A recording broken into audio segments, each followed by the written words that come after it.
helping out any way you can. I mean, that could come in many shapes. But a Sudbury man is creating a video game about opioid addiction. That's cool. a stunning headline. I know, it's awesome. Like, we were talking on the radio before this, and it's I'm very curious. And in this video game, so this is someone who has been impacted by opioids in their life, and now in order to help others and give back, they're making a video game to help navigate through all of that. And it actually takes place, the video game does, right here in Sudbury. Is that correct? In Sudbury. That's yeah, really so cool. Patrick Gervais, he said he was taking opioids for 9 years. He was in recovery programs for 8 years, and he's now been clean for a year and a half. Wow. So it's obviously not an easy road to recovery. He said, I tried a few different things. I went to a therapist, did an addiction group, entered the Methadone program, and it took a while. But once you start getting your life on track, it's still on your mind all the time. So Surviving Opioids is a video game based on his experience with the addiction.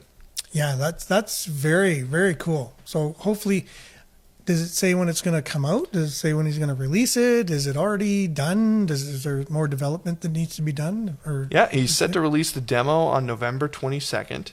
Oh, cool. Of this year. Nice. So that would be his second anniversary of being clean. Wow. And that will be in the App Store, and it will be a mobile game.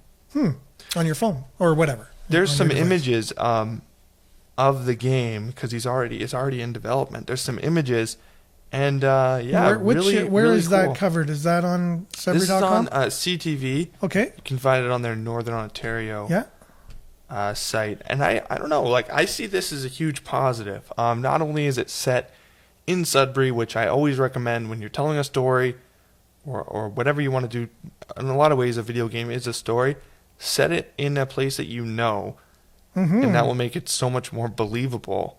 It makes sense, right? Because you're familiar with that area instead of going out on a limb. And here we go. Just happened to be the last one in the corner there. Mm-hmm. So there's an image of it on CTV Northern Ontario. Exactly. Yeah. Oh, it's a video too. So go ahead and watch the video. Yeah, cool. It's kind of cool. Like the premise of the game is that you wake up in Sudbury, and you're kind of you're using opioids. You wake up in withdrawal, and you have all these problems in your life. So like your rent is due. You kind of have to get your life back on track and not use again. So I could see how this would be really therapeutic for someone in his position. Like he's going on 2 years now being clean. So this is kind of, I really think that this is a way for him to say, this is what I went through. This is something I experienced. Maybe it can help someone, or maybe it can prevent someone from going through the same thing. Exactly. Yeah.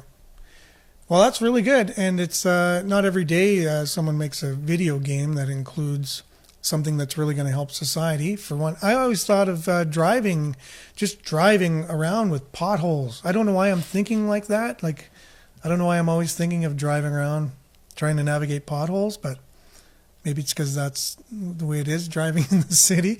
But I think this would be a good video game, like just practical things. Like you're trying to park in a parking lot and you're trying to get in the grocery store, just life, like some things that life throws at you. So it's in that vein. It's like something that could happen to you in real life. Yeah. And it's like a sim, but for something more than just building something or some of the other sim games that are out there. It's escapism, but almost in a negative sense. Exactly.